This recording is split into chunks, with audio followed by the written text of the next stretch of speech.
gracias por acercarte acá al programa. Recién lo hablábamos con Juan Monserrat, los números de la inflación ya se alcanzó el 25% en lo que va del año y esto genera nuevos pedidos de reaperturas salariales. ¿Cómo manejan este tema, los números en Córdoba? Bueno, nosotros nos está dando el índice barrial de precios, que medimos los alimentos, un 39% anual. Pero bueno, también ya hay varios. 39. Es más o menos, como decía Monserrat recién, de un 42. Sí, está rondando ahí, digamos. El último mes, junio, nos dio 4% de aumento. El oficial del INDEC dio alimentos 3,1, 3,2%. 3,7. No, pero de alimentos dio 3,1, 3,2%. Y bueno, claramente esto es, digamos, una dificultad que se viene, de que, digamos, la idea era que la inflación fuera baja y la realidad es que ha sido sumamente alta, más alta de lo que quizás todo el mundo esperaba. Y justamente creo que lo peligroso de eso es que se está caminando sobre el filo de la cornisa, porque evidentemente que los salarios han quedado atrasados, y bueno, y hay esta posibilidad de que se abran las paritarias, y bueno, y esto plantea, digamos, un escenario en donde, digamos, esta inflación inercial, que es básicamente la razón de la inflación que tenemos hoy, se puede, digamos, disparar a niveles superiores. Aunque el gobierno no baje los gastos de las empresas públicas, siga financiando, por ejemplo, el fútbol para todos y no se tomen medidas, no parece haber un plan para frenar la inflación, ¿puede seguir siendo inercia esto? Sí, o sea, digamos, acá la discusión de la inflación en Argentina, hay la verdad que tenemos, digamos... Somos especialistas, ¿no?, en eso y en ser técnicos de fútbol. Sí, pero al mismo tiempo no hay un consenso de por qué tenemos inflación. O sea, la razón de por qué no hay un consenso es porque, lógicamente, la inflación es un tema complejo, hay muchas causas, pero incluso digo, yo soy profesor de macroeconomía, dentro de las ciencias económicas, de la macroeconomía, hay debate académico, todavía no está zanjado. Entonces, obviamente que dependiendo de qué teoría, qué idea uno tenga, uno va a decir, bueno, es por el déficit fiscal, con emisión monetaria. Habrá otra gente, como recién decían, son los empresarios monopólicos. Mi idea tiene más que ver con la idea de la inflación inercial. O sea, es un proceso inflacionario en el que estamos, en donde los precios suben, entonces los salarios suben, entonces los costos suben. Una profecía autocumplida. ¿Cómo paramos la pelota? Sí, digamos, es un proceso inflacionario, también tiene que haber en algún momento de evaluación, porque si no, obviamente nos encarecemos en dólares y eso tampoco es sostenible. Y bueno, hay toda una rueda que va rodando y que va dando una inflación alta, ¿no?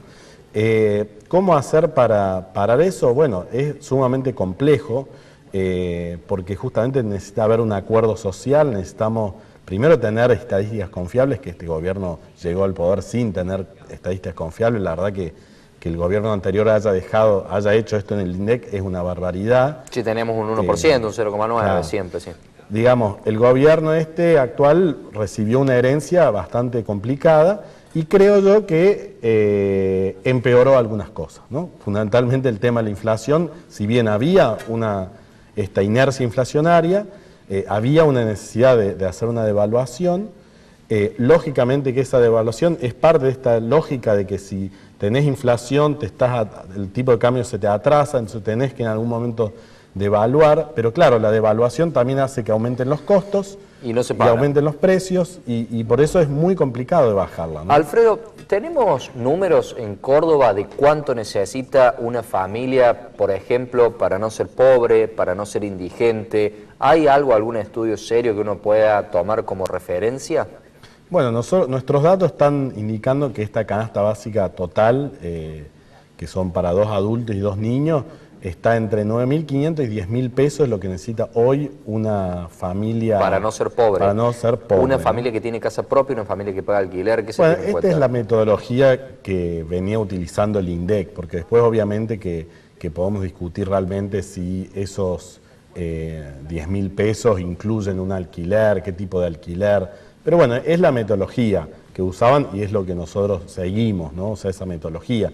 por supuesto que sería interesante rediscutir este ¿Y tipo de este valor metodologías tiene y abrirlo. incorporado un alquiler o simplemente es alimentos, incluye Digamos, la recreación, por ejemplo? Supuestamente tiene incluido un gasto en vivienda, pero claramente no tendría, digamos, no alcanzaría para pagar un alquiler. Podríamos decir que entonces este número sería mayor si uno tuviese en cuenta, por ejemplo, estas cuestiones. Por supuesto. Y ahora, digamos, en septiembre van a venir los datos oficiales de pobreza y yo creo que todo el mundo nos vamos a sorprender porque van a ser sumamente altos, digamos. Porque aparte, este aumento de la inflación que hubo, que quería decirlo, hacía falta hacer una devaluación. Pero lo que también me parece que deberían haber hecho, y que creo que es una de las razones por qué se ha ido tan alto, es que es el tema del petróleo, o sea, el ministro Aranguren. Digamos, ahí está gran parte de la explicación de por qué tenemos la inflación tan alta. Con un precio internacional del petróleo en 43, 45 dólares el barril, la verdad que es inexplicable de por qué en Argentina 77. tenemos que tener 67, 62 dólares el barril. 72, ¿no? O 62. 62 y 67. O un precio internacional del gas rondando los 2 dólares, ¿por qué acá vamos a tener un gas a 5 dólares? O sea... El BTU. Claro. Entonces, me parece que ahí explica de por qué, no porque tenemos inflación, porque eso es parte de esta inercia inflacionaria, pero sí por qué aumentó tanto, digamos, y por qué, por ejemplo, en junio dio 4%. Bueno, la explicación es que, acordémonos que en mayo subieron las naftas 10%, el gasoil, eso tiene consecuencia en todo, incluso aumenta el costo del transporte, entonces, y el transporte de pasajeros. Aumenta el déficit fiscal si uno quiere subsidiarlo. ¿Y dónde está el negocio de esto? Porque dice que es para mantener la industria petrolera, pero que todo el país tenga que pagar un 50% más caro el gasoil. ¿Es negocio? Bueno, es que ahí justamente creo que viene, gobernar es justamente priorizar una cosa u otra. No, nada es fácil, ¿no? Me parece que en este momento hay que priorizar el tema inflacionario, no priorizar darle rendimiento a las empresas para que inviertan, que por otro lado no están invirtiendo y probablemente no inviertan mucho porque esas empresas están en problemas con sus casas motrices y toda la ganancia la necesitan para cancelar deuda, porque las empresas estas están sobreendeudadas con este precio bajo internacional, necesitan cancelar deuda, con lo cual no creo que vengan inversiones y por ende la verdad que me parece que con más razón se debería haber priorizado la lucha antiinflacionaria. Todavía estamos a tiempo porque podrían bajar el precio interno. Sí, y eso sería no muestran que haya un plan para bajar la inflación. Alfredo, el 5% de pobreza que dejó Cristina Fernández, según ella, ¿a qué número podríamos pasar en septiembre, según tus cálculos, cuando se revelen estas estadísticas del INDEC? Porque dijiste que iba a ser algo preocupante. El 5% eso no vale ni la pena discutirlo. Sí, la obviamente, verdad que es una barbaridad lo que han hecho con las estadísticas y esta mentira, digamos, de encima. Realmente, si uno no conoce el problema, ¿cómo lo va a solucionar? Digamos, Cristina dejó el poder con alrededor de un 30% de pobreza. En niños y adolescentes está más bien por el 50%, o sea, la mitad de nuestros niños están en situación de pobreza. Esto es el principal problema del país a largo plazo. Y yo creo que para septiembre, y el dato va a estar más cerca del 35%, pero bueno, vamos a ver, digamos, obviamente que ha aumentado la pobreza de diciembre a esta parte, porque con una inflación tan alta, lógicamente que los salarios e incluso los ingresos de las capas más bajas, obviamente han quedado rezagados con respecto a la inflación y eso significa que aumenta la pobreza. ¿Hay algún riesgo de ebullición social al modo de vista de un economista de acá a algunos meses con estos números si no se frena tampoco la inflación? Bueno, por eso digo, yo creo que el gobierno está jugando un poco al filo del abismo porque por ahora la verdad que la sociedad viene aguantando digamos, toda esta situación, incluso no ha habido grandes paros sindicales, no ha habido grandes movilizaciones, pero creo que es todo por una esperanza de que el futuro será mejor y que el segundo semestre va a ser mejor. Yo no sé qué va a pasar en los próximos meses si justamente la inflación sigue alta, si empieza, digamos, a discutirse esta reapertura de las paritarias, si justamente la situación social se sigue deteriorando.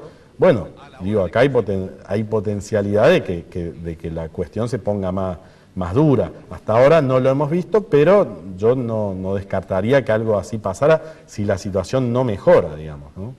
Alfredo, te agradecemos por haber formado parte del espacio y por la claridad de los conceptos. Bueno, muchas gracias. Nosotros nos despedimos hasta el próximo miércoles a las 10 de la noche. Siga en Canal C.